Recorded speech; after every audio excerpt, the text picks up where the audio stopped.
choices that screw onto the end of the end of the lens barrel.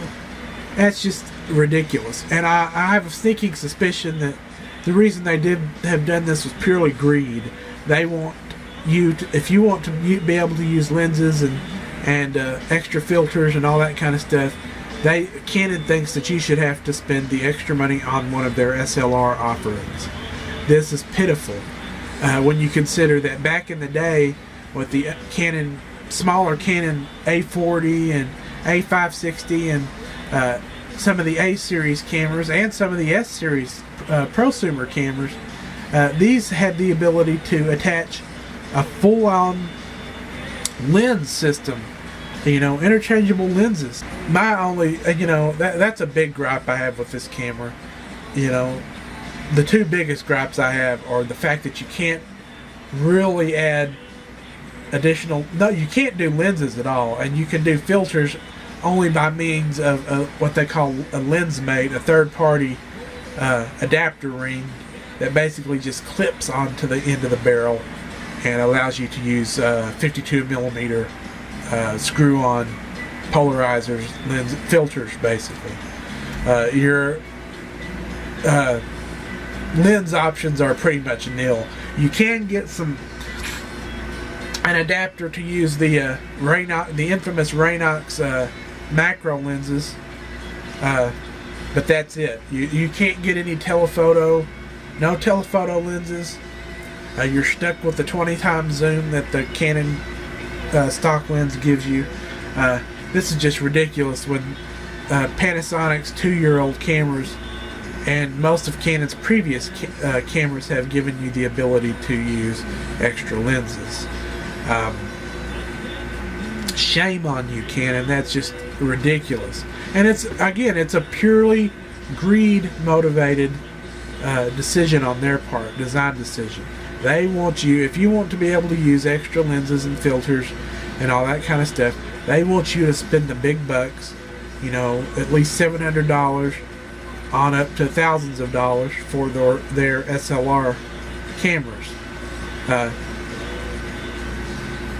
Very disappointed in that aspect. I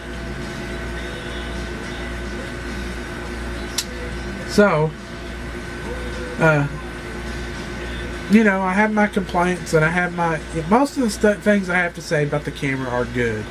I don't regret purchasing it. I'm sure I'm going to have a whole lot of fun with it, especially with the audio. The audio is just glorious. The audio combined with the ability to shoot 720p video in AVC Lite, which means I don't have that pesky 10-minute time limit any longer, is just fantastic.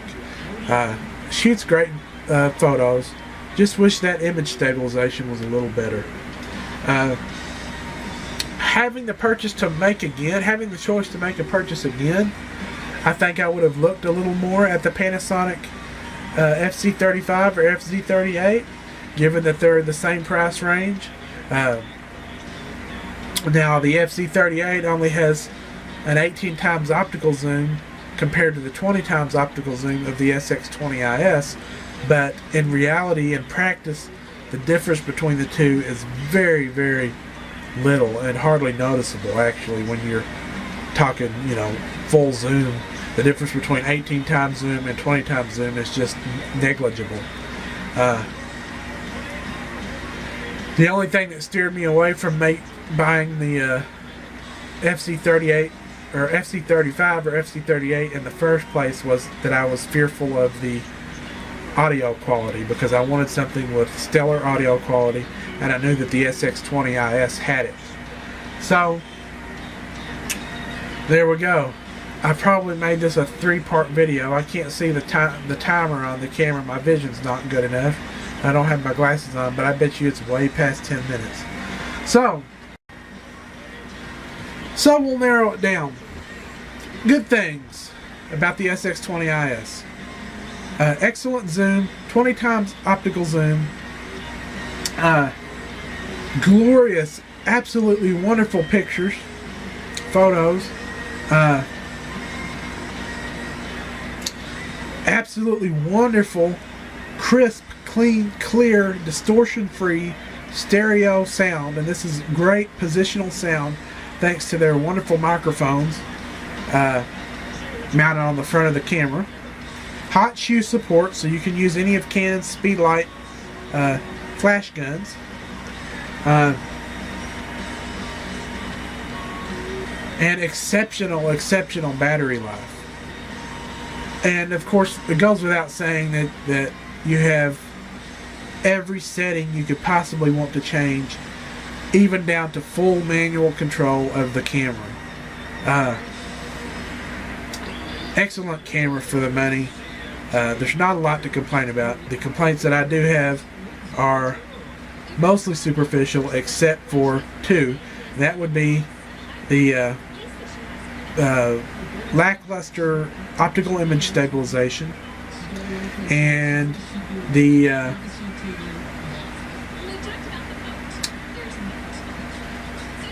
lack of the ability to put additional lenses on the camera. That's just ridiculous in my opinion, and as you guys can tell from watching this video, it's one of my chief complaints with the SX20 IS. So with that being said, the SX20 IS sells for around $350 to $400 depending on the retailer that you buy it from. Is it worth that? Most definitely. However, with that being said, I would take a look at the competition. Most notably the Panasonic Lumix FZ38. I haven't had any hands-on time with the FZ38 yet, but if they've resolved the poor audio quality that was present in the FZ28, it would be a great sell. At the same price point, it would be a very quick sell for me. Having the decision to make over again, I'm not so sure I would have purchased the SX20 IS knowing what I do know now. That's not saying it's a poor camera. I plan to keep the camera, so that ought to tell you that I like it. Otherwise, I could still return it and exchange it for the FZ38. But having the choice to make all over again, I would at least give the Panasonic FZ38 a second look.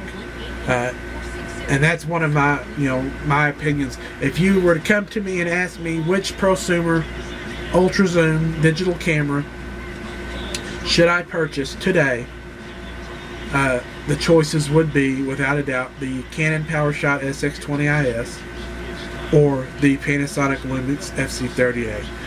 Both cameras are neck and neck. They both have their advantages and disadvantages, and they both blow the competition out of the water when it comes to prosumer digital cameras.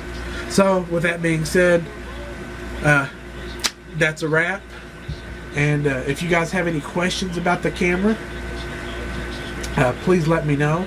There will be a video following this, a video slideshow showing the Powershot SX20 IS and some of its features. It's kind of hard to do that with only one camera in the house right now, but I've got another one. It's in the car, so take it easy. Let me know how you like the review, and let me know if you have any questions. We'll see you guys later.